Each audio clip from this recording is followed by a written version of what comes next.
And I'm Jen. And we're SpielMill. And welcome back to our decade installment where we pick our favorite games, our top 10 games from a decade of gaming. Yeah, we started with actually more than a decade. We did a pre-2000 list. We didn't want to do decades in the 20th century. Right. And then we did 2000 to 2009. And now we're doing 2010 to 2019. Yes, this is a big chunk. There's a lot of good games. You can tell this is when the golden age of gaming really kind of exploded. It just took off. Yeah, there were so many really good games published during this time. This is actually the decade I got into gaming. So a lot of games that I played or that came out were like really formative in my gaming experience. So this was a tough list to make. Yeah, this was really hard in a different way because there were so many, just a volume of good games. Yeah. It wasn't like, I think the 2009, there were games that kind of rose to the top a little more easily. Yeah, that was a fairly easy list for me to make. It was pretty clear, the top 10. I'm going to tell you, I did this list a little bit differently. Yeah, I did too, actually. So I know that you have a honorable mention. I have several. My honorable mention is RIP. It's the top 10 list we did a couple years ago. The whole list. Pretty much the whole list, yeah. Okay, so that was an all-time top 10, not a decade top 10. Exactly. So yeah, I saw a lot of movement. You would expect a good part of my top 10 would just transfer over because so many of the games for the 2000 teens are up there. But at some games we just haven't played again in a while, and I think they lost a little, oomph and within my rating system. But I also realized that when I've done these lists in the past, I think I've underweighted things like party games, which I really enjoy. So you might see some lighter games, but not too many. Okay. Maybe some party games. I don't know. Yeah. We'll see. So I did this. It may only be one. I don't know. I would say that if I were to talk about my all-time favorite games, there are some games that would be in my top 10 that are not in this top 10. Because I approach this a little bit differently in that I approach this from sort of like how sometimes the Dice Tower talks about it, like I haven't played this in a couple years, so I'm not going to put it on my list. I looked at this as the games from that decade that are still heavy in my play rotation or that are just games that I still would sit down and play and could sit down and play and probably will sit down and play anytime now. Right. So, do you want to do honorable mentions? Yeah.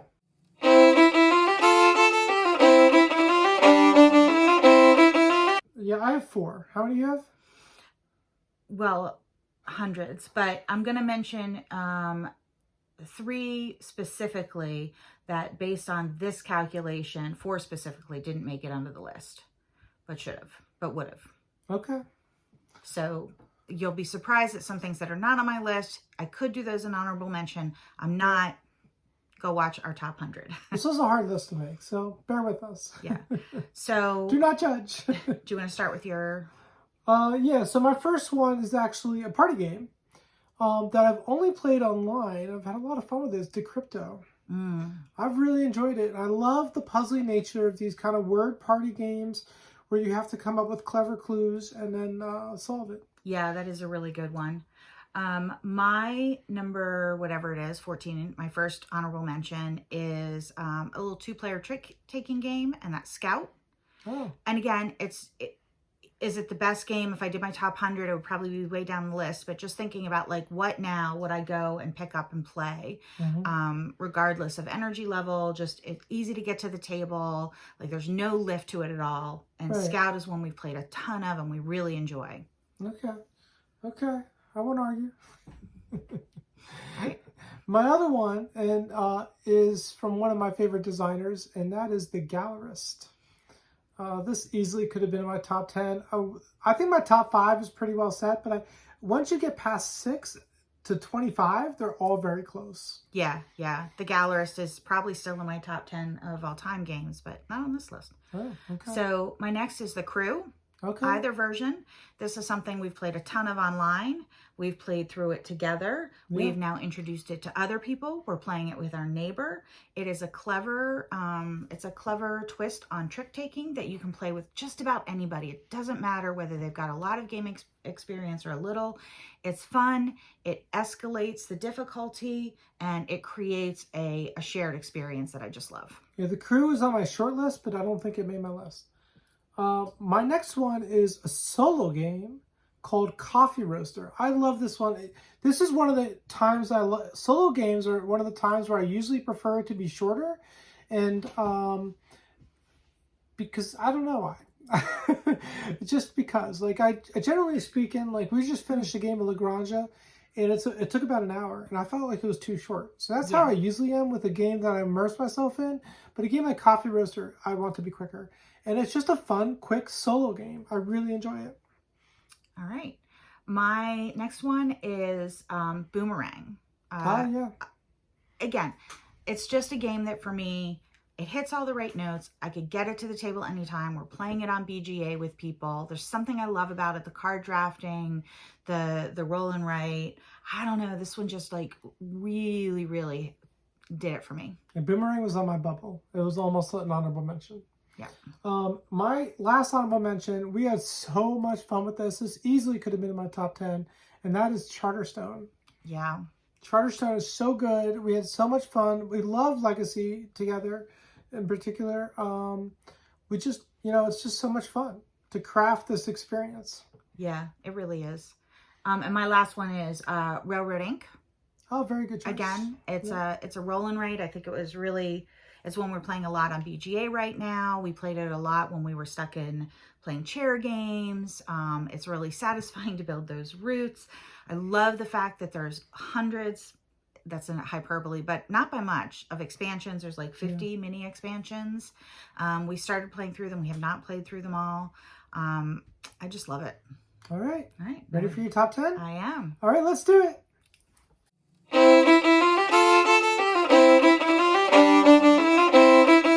Go ahead.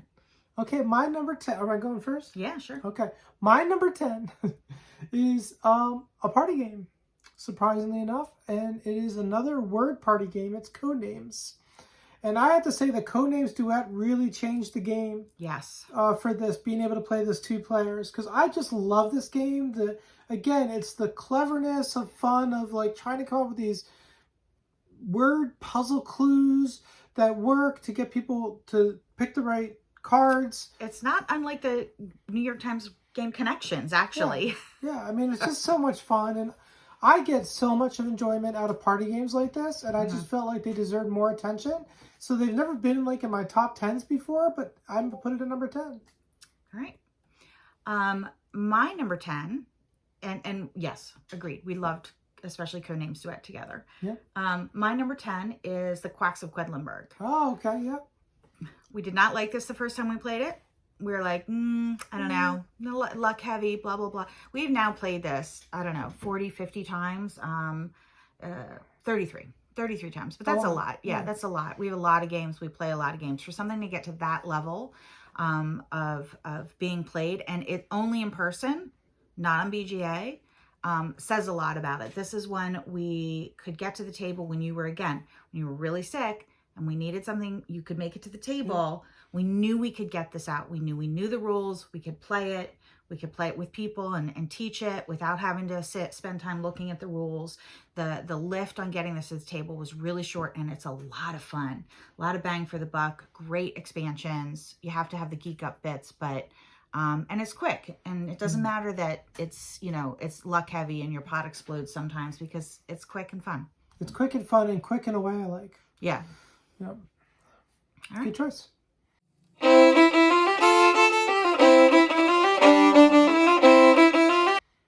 All right, so my number 9 is a game that, this could be higher on my list. I looked at it at number 9. I was like, oh wow, maybe it should be higher, but it's not. And this is from one of my favorite designers, I guess. They're growing in my estimation, and that is, well, I've always had high esteem for them, and that's Wingspan. Wingspan is just a fantastic game. I love the theme, the bird theme. I love a thing I love about Wingspan is the positive interaction. You know, cards that like you draw a card, everyone draws a card, or you draw 2 cards, everyone else draws a card, or you pick who gets to go first, but everyone picks something out of the bird feeder. You know, that interaction is, I love it. I do too. I want to see more of that in games. When designers, if you want to put player interaction in a game, so it's not a, you know, solo together game, think about positive interaction. Like, I get to do something when you get to do something. That is so much more enjoyable to me than Take That. I hate Take That. I would much rather have a game where I'm sort of like riffing off of what you're doing. I just see a lot of reviewers even like confusing interaction with negative interaction as if that's the only kind that there is. And it's not at all. And it's really not the best kind of interaction. This kind of positive interaction is so fun. It adds to the experience, never detracts from the experience. Never. So I just really enjoy it.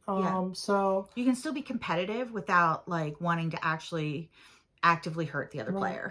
And my other thing about Wingspan, I'll just say real quick because I don't want to take too much time, is I love how all the mechanisms are based on the actual biology of the birds. You know, it'll be like, this bird's a predator bird, so it'll, you know, you tuck a card under if it has a small wingspan because it'll hunt that bird, you know, something like that. And or a cowbird can, the brown-headed cowbird does drop eggs in other birds' nests. It doesn't have a nest. It has to drop eggs in other people's nests. So I love that. It is not random, despite what I heard at least one reviewer say, that it's meaningless mechanics. It is not. No, it's all tied into the biology of the birds. It's so sensible. It makes so much sense. Yeah. It's fantastic. So anyway, my number 9 is the fantastic game from the fantastic designer Elizabeth Hargrave, and that's Wingspan. All right. My number 9 is Cartographers. Oh, good choice. Again, another game we have over 30 plays of, all of which are in person. Over 50 for me, I'm pretty sure. I played it solo a bunch, so it is over 50. This is one version because we have a couple different versions. We've got, this is just the one I pulled up. We adapted this to play in the chairs. We actually have played this on Zoom with friends who, you know, we would draw the cards and show those on Zoom, and they actually had a set too, so they'd pull the same card at the same time. It's just so much fun. It's a roll and write. It's very puzzly. The expansions kind of give it extra depth. It can make it even more tricky. I really enjoy this. I love the idea that you're making a map. The variable goals. I love the way the goals sort of circle around. So like A scores in the first round and the last round, and then B, C, D. You know what I mean? If you've played it. I really love that. You know, you can see what your goals are coming up. You can kind of work on them. Just love this game. It's so much fun. And we would, when you were really sick and we'd play it, we would color in the buildings to give you a little more time to let your brain cool down between, you know, having to think. Just really a spectacular game. Yeah, this was great when I was sick because I would just slow everything down and color for a little bit. Yeah, I mean, we have it. This is one we actually haven't played in a while, and because we did play it so much during that time, and it is not available on BGA. But I could sit down and play this with my eyes closed. I don't need to review the rules. This would be so good for BGA. I would love to introduce some people I play online games with. Okay, nice choice. All right, number 8. Oh, sorry, I didn't mean to stop you there. No, you're fine. I will ramble on. Ramble on. All right. Number 8. Number 7. Number 8 coming up.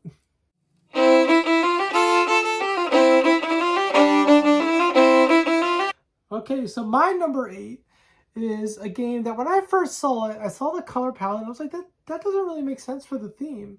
And I was like, I don't know. So we didn't back it.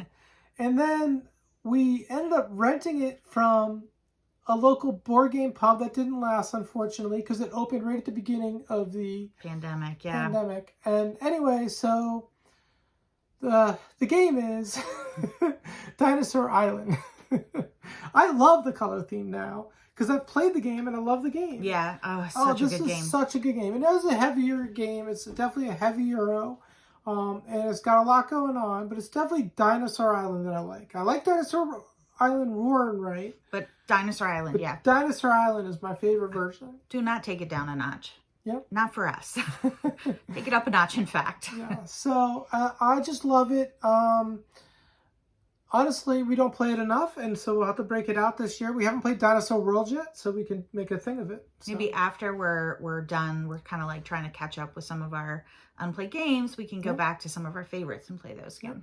Yeah, we're trying to make a huge dent because we have a big unplayed list from me being very, very sick. Yep. Too sick to play. I'm still sick, but I'm sick enough. I'm well enough to play now. Yeah. So. My number 8 is from a designer who has quickly become one of my top 2-3 favorite designers for sure. Anything that he does, I'm interested in playing, and that is Trajan by Stefan Feld. We played all of the games that we own by him, and they're all amazing. The reason I think most of them aren't on this list is they are from the after 2020, and we played a lot of the like rebranded, renamed reprints. But I love Trajan. The Mancala mechanism in this, it breaks my brain, but in the most delicious way. Thinking about, okay, if I want to do that action, I need a certain number of the little cubies in there. And to get them there, I have to have a certain number of they're not cubies, they're like cylinders. I have to have a certain number of those cylinders, enough spaces away to drop them that I end there. So you've got the 3-dimensional planning in this. I should not love this because that should be just a little bit past my ability to 3D think. I love it. I love it. And that's on top of what's already a great game. The rest of the game I love. I love the mechanisms in it. I love the varying sort of, I don't know if I'd call them powers, but you know, each spot on the game board does something really different and unique, which I love. It's just, there's like a lot of tasty things in there to explore and enjoy, but it's that Mancala mechanism that is, woo! And I know he introduced it in, what was the one where you, What's it? It moves? What moves? The Mancala, and you do you get the... well, I don't know because I've only played Amsterdam, which is the new version of it. Right, okay. Right? Right, That's what you're thinking of? Yeah, so whatever Amsterdam, well, we've played it as Amsterdam, where it kind of takes it even up another level, but nothing replaces it Trajan for me. That's spectacular. Yeah. So that's my number 8.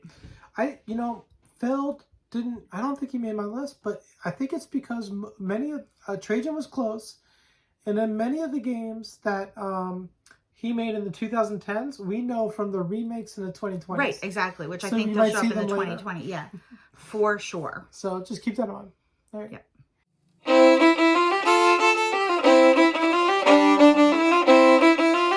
All right, what's your number 7? Okay, well, my number 7 is our first crossover. Okay. We've played this a bunch. I played it a bunch solo, and that's Cartographers. Because Cartographers is so much fun, and I just find, I cannot say enough about a game that when I was so sick and I could barely get through a roll and write game, but I could get through Cartographers because I would sit there and color for a minute, then we'd flip over a card or whatever. Yeah. We'd flip over a card. And then I would slow things down and color for 2 minutes, and then we'd flip over cards. So we took forever to play these games, but it was perfect because I couldn't do it. I couldn't go faster, and it was perfect. So to me, very personal reasons, this is going to be my top 10. But it was already in my top 10 before that. Yeah. So I know I love this game. I just think it's a great game. I do love the coloring aspect. I like the decision making in the game. And I like all the different modular expansions. And they all add a little different twist on the game that gives you some variety and replayability.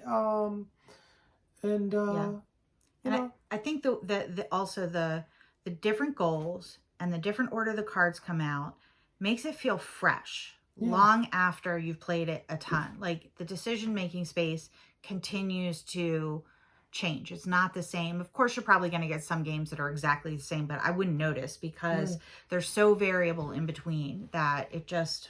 Yeah, it's got that cool scoring system that is similar to Isle Sky with the A, B, C, D, and round 1 is cards A and B, round 2 is cards B and C, round 3 is cards 3 and 4, and then round 4 scores cards 4 and 1.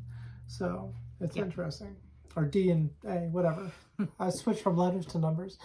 But you get the idea. So anyway, that's my number 7. A fantastic roll and write game. Card Talker first. My number 7 is one we played, just played in the last couple of years. It's probably from late in the 2010s decade.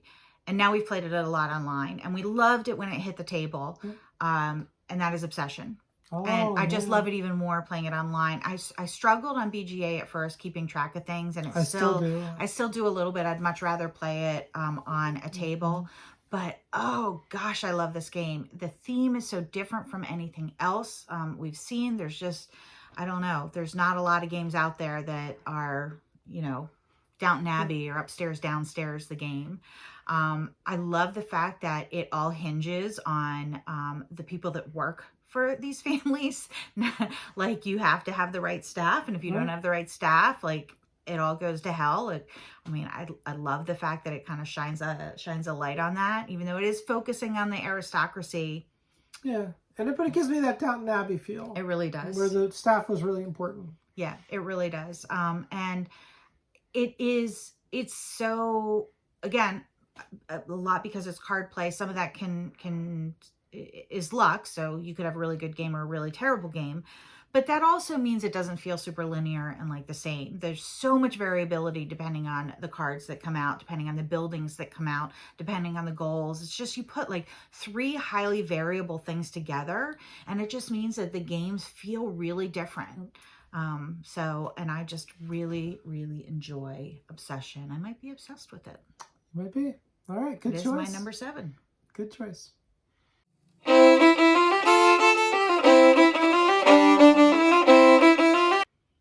All right, my number 6 is a game I expect to see on your list. I haven't heard it yet, but we'll see. But it is a fantastic cooperative game, and we're going to play it tomorrow, and that's Aeon's End. I'm very excited, yeah. And so Aeon's End is a fantastic deck-building cooperative game, kind of a boss battler. It's pretty straightforward. I love the deck building in this. One reason is you don't shuffle your cards. And that leads to new decisions about how you discard your cards. Now, there are rules about how you can discard them too. So you can't just go willy-nilly. But you can, when you're discarding certain cards, put them in a certain order and then discard them.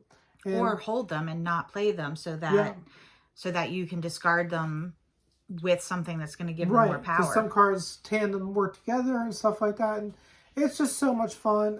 Like any deck builder, you power up, you buy new cards. Your hand gets stronger. Then if you can, you want to thin out your hand and get rid of the low power cards. Oh, and the card market's so much fun. You get to buy stuff. Oh, I love any game where you get to go buy stuff. And it's tough. It's a game. I don't know. We're about 50-50 probably on beating the bosses. But we just keep playing it until we defeat the boss. We keep going. The bosses, some of them are really hard. Yeah. Depending on which character you have. And I've always appreciated the art on the characters' cards and stuff like that. There's characters that are very, some of them are nice and ambiguous genders and stuff like that, which I think is great. People of color. Really good representation. Good representation in this game. And very good design. And we've enjoyed it. We've done the base game. We've done Legacy.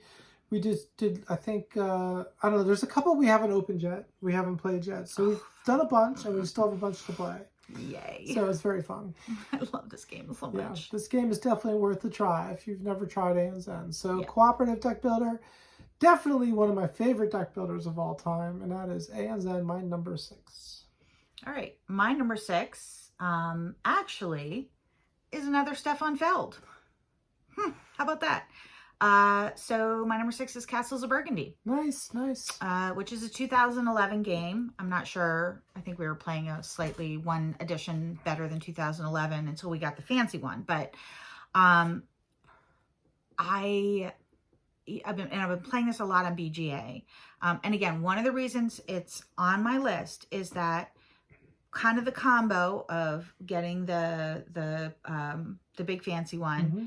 We played the dice game, which is surprisingly satisfying. Like, it's really good. It is. When we couldn't get to a table, we played the hell out of that one. And the fact that it's on BGA means I know this one backwards and forwards. Yep. I am so happy to play this anytime.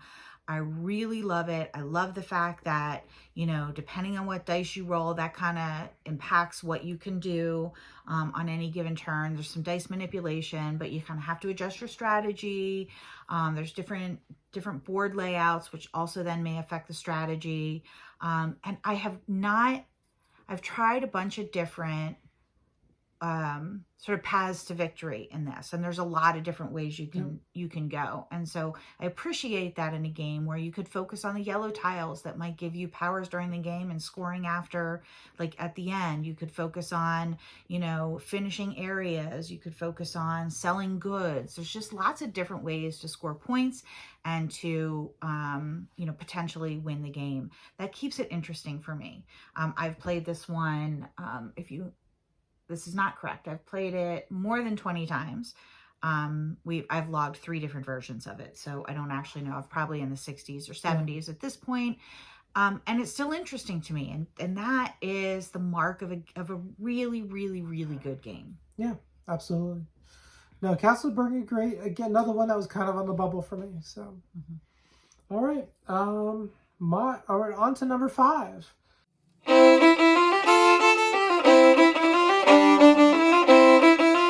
My number 5, now we haven't played this one in a while, but I remember how much I loved it. So it is what it is. Lisboa from Vital Lacerda. And this game is so good. It's so heavy too. So if you're not into heavy games, this is not for you. But it is so good. The decision making in this is phenomenal. And it's the game that has like a 10-page player aid. It's a pamphlet. Let's call it what it is.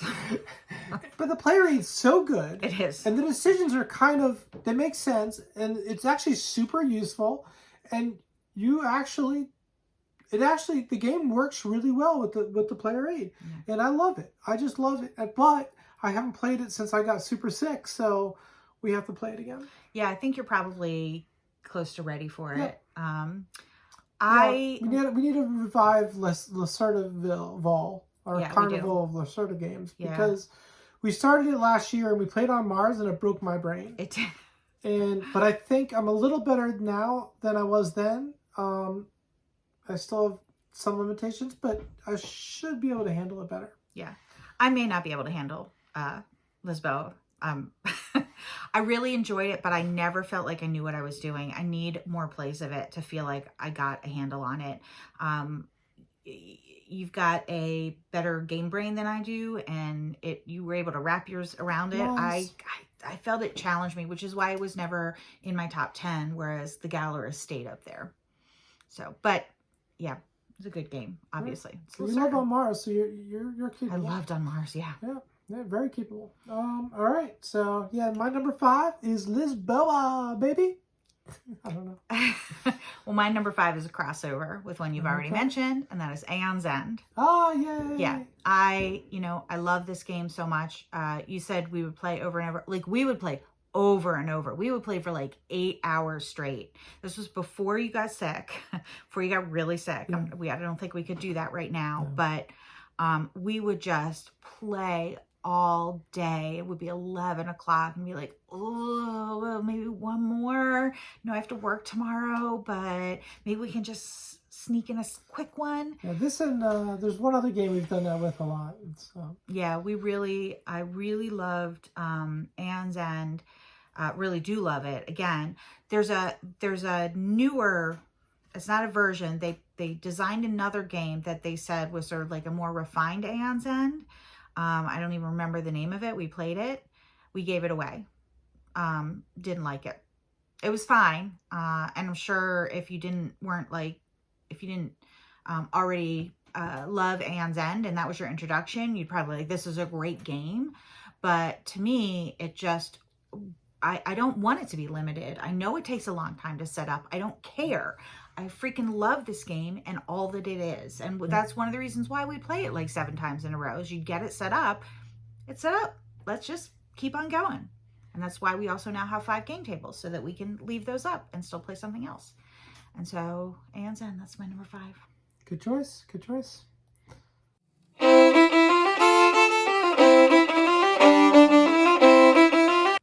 All right, my number 4. One of my favorite things in board gaming is immersive board gaming experiences, and so this game is just exactly that, and it fits in with kind of some our interest in like TV and books, and that is Detective, a modern crime board game. And this is so much fun and so immersive. We had a murder wall, people. We had the pictures of the people up and strings and written down names and the whole thing. So we had a murder wall playing this game. So much fun. We obviously played the base game, but we have expansions. We've played, I think, one other case, but we have a bunch still to play. So we're very excited to play more of it. We need to get Mel to come for a weekend and just play Detective. That's our friend who we played it with. So yeah. Yeah, this is definitely probably top 10 or 20 for me all time games. I really love this game. And it's, I know we've played Chronicles of Crime. I liked the detective better because it feels more immersive to me. Chronicles of Crime is an app-based game, and it just seems like you click through, so you're not doing as much of the murder wall and stuff like that. I just felt like, and maybe it's because of how we embraced it, but I just had so much more fun with it. I feel like there was a little bit less player interaction in Chronicles of Crime or something. Like it was more focused on, okay, I'm going to take a look at this room. Whereas we were passing around pieces of paper. We were putting them up, like you said, on the murder wall. There was so much conversation. It was us sitting there talking to each other, trying to figure out. We even played it by Zoom. It's not like we didn't talk with Chronicles, but I don't know. It just didn't work. It didn't click as well as Detective did. Yeah. Both, but I still like Chronicles of Crime. Don't too. get me wrong. I'm not dissing it in any way, shape, or form.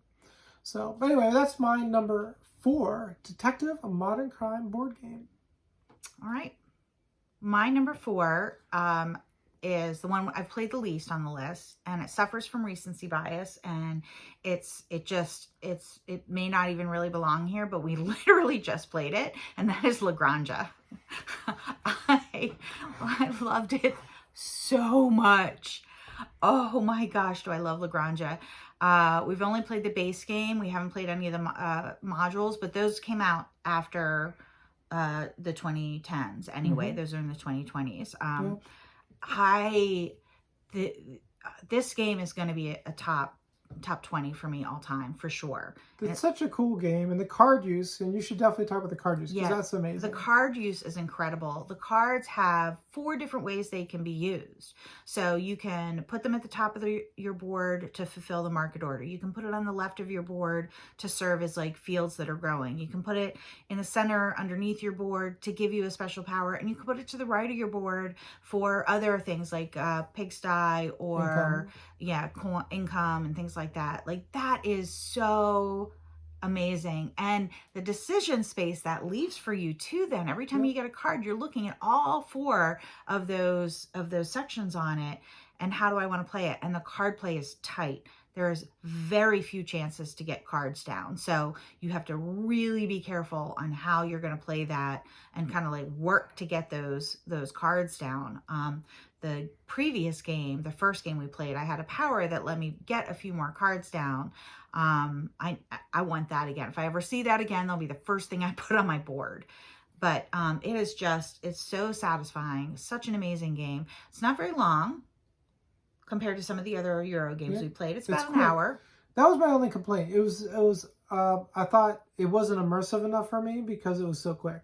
Yeah, it could go a little longer. So, but other people who like quicker games, or if you have a busy lifestyle, obviously quick is better. Yeah. So, but kind of thinking the way I made this list too is that also means it's pretty easy to table.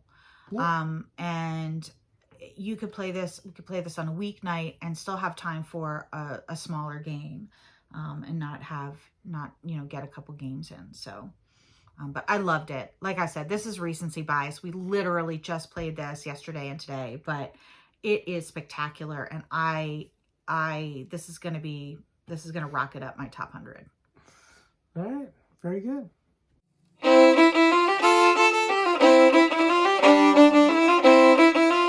right. What's your number 3?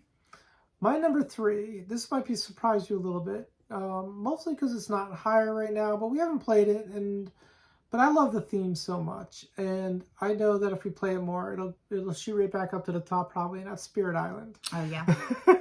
I love Spirit Island. It's this great cooperative game, but we haven't played it in a while, so I can't even talk about it that in depth, and that made me feel like I should drop it a couple spots because I don't remember it as well. But I remember enough to know I love it, and I know that like I like there's the cool asymmetry with the different spirits. Yep. There's the theme is really cool because you're fighting back colonizers. I like that theme. And you know, generally speaking, it's just a pretty cool game. And it's tough. It's tough. Which we do like that in a cooperative. Yeah, and I know I was just reading a thread online about someone who found it after a while, and we maybe didn't play it enough to get to this point. It got easy for them, but you can scale the difficulty up, and then it becomes different. But yeah, it's a great game. So I swear, when we played this game, we played it a couple times, and there was, I think maybe the one time we won, I was sure. I was like, oh, we're going to lose. We're going to lose in the next 2 turns. That's it. We're done. It's over. And we won, but it was just this like last minute Hail Mary. Oh my God. I can't believe we won that. I thought we were doomed. It has that like heavy tension of like, are we going to get there? Are we going to do it? You know, can you eke out that last thing to help us win? And to me, that's what makes a really good co-op. Yeah. So Spirit Island's a fantastic co-op game. Check it out. It is a bit heavy, so if you're not into heavy games, do not do it. All right. That's my number 3, Spirit Island. All right. Well, my number 3 is a crossover with one you've already mentioned, and that's Wingspan. Yay! I mean, what's to say? I love birds. I absolutely love birds. She does. I do. My mother loved birds, and growing up, we had a lot of the field guides sitting around, and that's how you identified birds back in the day. And the art on the cards, it looks like those field guides. It feels like those field guides. It's so spot on. And as you mentioned, the mechanics are, they make sense. The whole game makes sense. There's no like, oh, why do we do that? That's just for the point. Like, that's just because you need a mechanism to do that in the game. None of it's like that. It all is sensible and according to what those birds would want, like the brown-headed cowbird, which I actually am playing a game on BGA right now, and I have a brown-headed cowbird, which is how I know it has no nest. Because I was like, wait, what? That bird has no nest? And I realized it's a brown-headed cowbird. They lay their eggs in other people's nests and get them to raise them, and sometimes those babies eat the others young or push them out of the nest or something. It's a whole thing. It's a whole thing. So I freaking love this game. Absolutely. Just love it. Yeah, nature's a strong theme for me. Yeah. As well. Yeah. And this is enjoyable. This is one I could play again anytime. We house rule it at home. We think it goes too quickly. And when you play it, the rules and the BGA way to play it is you have less cubes every round. We don't do that. We don't get rid of our cubes. No. We play it to the max. Yeah. I wanna play more birds. Yeah. And the other thing I'll say is that which really helps because I think it's too quick without that. I agree. A lot of people talk about how the 4th round is just like Egg Fest. It doesn't have to be. You don't have to do that. We don't do that. It can be though. It can be. Yeah. But we don't do that. We don't chase it. But also the Indonesia, I think it was not Indonesia, the Oceania expansion that introduced the nectar did a lot for the egg to counteract the egg strategy. I think if as a table you agree that it's boring to just have it be a race for eggs, just agree. Don't do it. We never do it. Like, we don't want to do that. We want to play our birds. Yeah. I'd do it even if it meant I lost, but there's no reason you have to do that. Yeah. There. I said what I said. Live with the consequences. Yeah. All right. Just don't do it. All right. Number 2. All right. Number 2.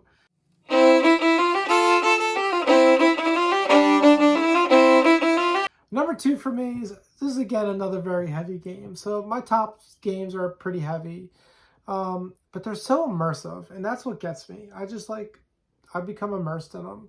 And this one right now I'm playing the mini solo version, and that is Gloomhaven. So Gloomhaven is so fun. It is absolutely the best dungeon crawl for me. And here's the thing about it. I know people talk about the story and some of the other games being better, but the legacy aspect of Gloomhaven in particular means that you get so many agency over your path through the game. And that's what I really enjoy. That is true. That is really true. I enjoy how you create your own story. I enjoy how you level up the way you want to level up. You put stickers on the map based on the choices that you make. You know, all those different things make me feel like I'm creating the story as much as the story is pulling me through. Yeah. So I agree. It's the character creation and leveling up, and we did it together. Again, this is one of those games that we would sit down and we would play all day and into the night. And I mean, like, we would get up all weekend. We would start at 8 or 9 o'clock. We'd pause to grab quick food, and it would be 11 o'clock by the time we finished. And it just was so satisfying. We loved our characters. We named them, we had fun naming them. It was just an amazing experience. I just love legacy games and that agency you get in them. I do want to talk about the card play real quick. The card play is so clever in Gloomhaven. There's a top and a bottom of every card. You play 2 cards every turn. You get to do the top, you get to do of one, you get to do the bottom of the other, and you have to figure out what's the best. And you could switch gears. You played these 2 cards, but it's no longer the best play. But if I switch which top I'm playing, which bottom I'm playing, I can do something different. So there's enough of that just on your toes decision making as well. Yeah. I really thought that mechanism was super clever, and there could be like one-time uses on a card that once you used it, you got rid of the card, but they'd be so powerful. You'd save them for that like nuclear moment when you needed that to make sure that you were going to win this. And the slow attrition of cards out of your hand to sort of like time out the game and the decision making about like, well, am I going to do a long rest, which means I can kind of choose what I'm retiring, but I might be vulnerable, I won't get to do anything, or am I going to do a short rest and it's going to be at random and oh my God, it's the card I needed. It just is really clever. And that's where I think the Buttons and Bugs, the little mini game, is really fun. It has the card play. Now, you only have a 4-card hand, which is crazy small. So it's very compressed, but it's very fun. Yeah, you'll have to teach it to me. Yep. So that's my number 2, Gloomhaven. All right. Well, my number 2 is, I should say, Wingspan and this are in my all-time top 10. If you go back to the video we did with our top 100, they are in there. My number 2, I have 85 plays of. A lot of them are on BGA, but we also played it a lot in person. And today's the perfect day to talk about it because it is Bunny Kingdom. Today's Easter. I love Bunny Kingdom. I love we won't post this for a few days at least. So we're recording this on Easter. I love the card drafting. Card drafting is one of my favorite mechanisms. I talked about Boomerang earlier. Right. I almost said Bloomerang. That's our CRM at work. Bloomerang's our CRM at work. I love card drafting. It's one of my favorite mechanisms, especially when it's embedded in a bigger game. Yeah. And Bunny Kingdom is a bigger game. I will tell you, I'm very bad at this game. I don't win a lot. I've gotten a little better since playing it online. I've been able to play around with some strategies and kind of see what I'm doing wrong. But like you were like 90%, have 90% win rate with me in person. Boomerang? No, in Bunny Kingdom. Oh, yeah, I got confused. Yeah. You mentioned Boomerang. Yeah. No, in Bunny Kingdom. Not in Boomerang. I'm pretty good at that.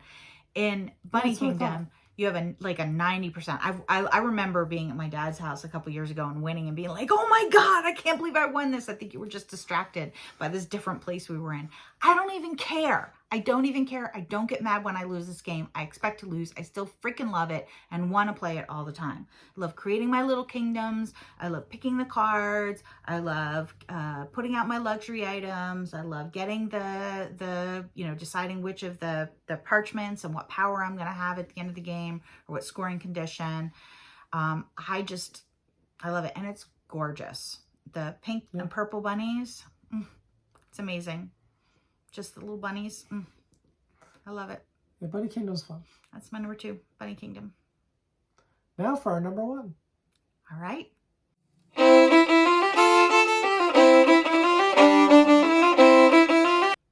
So my number 1, this is a game that it's been in my top 10, okay? So there's no surprise in that respect. But I moved up to my number 1. We have played it more recently. Not recent, not this year, but we played it last year, I believe. And I just really enjoy this game. It's so immersive. I love the decision making in the game. I love the cube tower, and that's Edge of Darkness. Yeah. I just love this game. We do have to get Dead Reckoning to the table because it also has a cube thing. John DeClaire is quickly becoming one of my favorite designers. So good, yeah. He's such a good designer. He has just about earned himself a space on the designer wall. Yeah. And we have a lot of his games, so we could easily do that. So, yeah, John DeClaire, because at the beginning of our collection, we have designer sections. So we have Uwe has a section, Lacerda, Feld. And soon, she didn't have enough games. Elizabeth Hargrave, when she has enough games, so she'll go over there. And I think John DeClaire. Yeah. And I honestly would consider Garfield games, too. Yeah. We have a lot of their games. And, Shem Phillips and Sam McDonald. So This almost made my honorable mention, and maybe it should have, because it is really good. It's really good. It is so fun. It's, like I said, it's immersive. It's got a kind of worker placement. It's got this cube tower for combat. It's got card crafting, which is fantastic, which was kind of introduced in Mystic Vale, or at least there's other games that do it, but you know what I mean. And so it's just, I don't know. It's just really well designed, and every game's a fun experience. This is probably an overall top 10 for me. Again, it didn't make the list just because it is kind of a lot to get to the table. It's one of those games it has a lot of setup. You probably want to leave it up for a couple days. It's got grandiose table presence. It does have grandiose table presence, but I agree. I mean, there are 3 different things happening there that make this a good enough game to be top 10. The boss battling cube tower, the card crafting, which I still freaking love, and then the worker placement stuff that's going on, which also they get more powerful the more workers you have on it. So that's one of those, sort of, what do you call it? Magnifying. Yeah, like Architects does in Notre Dame. Which is kind of a cool thing. So that's a really good game. Yeah. Love Edge of Darkness. So that's my number 1, Edge of Darkness. All right. My number 1 is not what you might expect. It might be in my top 10 of all time, but it's not Gloomhaven. Oh my God. You knocked it out of your top 10 completely? I did. Again, not of all time. If we look at all time, Gloomhaven might still be there. But wouldn't it be in your decade top 10 then? I did this different. I just evaluated it differently. Gloomhaven's so hard to get to the table. We haven't played it in years. This is one I've been playing a lot of lately. It's by arguably my favorite designer. It's probably my favorite game by him. We have to we have to do Uwe Palooza so I can make sure. But that is A Feast for Odin. Okay. That's fair. I mean, Gloomhaven out of your top 10 is not fair, but yeah. True. I mean, it's still my number 1 game of all time, but I did this differently. I know. I'm trying to make sense of it. It doesn't make sense. Don't try. Do not try. It doesn't make sense. I love A Feast for Odin. There's so much going on, right? It can seem super overwhelming. I will tell you what helped with this, again, was playing it on BGA, because I was able to sort of fumble my way through a couple of games to kind of, without the heavy investment that playing on the table, right? There's such an investment when you put down a game like that on the table, and you've got to learn it all at one time, which is like a couple hours, and then, play it. Being able to do it on BGA made it easier for me. I now remember how to play the game. I love it. I'm playing it now with the expansion, which has a whole new thing to it. I love the rating, and filling out your board, to cover up the negative spaces, but also to make income. It's spectacular. It's a fantastic game. So, it is. You gotta feed Odin. You gotta make sure that you're feeding the gods so they don't get mad at you. So that's that typical Uwe, feed your people thing. Or your gods. Or your gods, yep. I just think it's spectacular. Yep. Love it. Well, good choice. I mean, that's all good. So that's my number one, just of the 2010s, not of all time. That would probably still be Gloomhaven. So we have one more list we're going to do. We're going to do our 2020s. We'll do that in a couple weeks. But in the meantime, we'll get this up. And I don't know. What are your favorite games from the 2010s? I'm always really interested to hear what other people like. Yeah. All right. Let us know. All right. Remember, every day that you game is a holiday.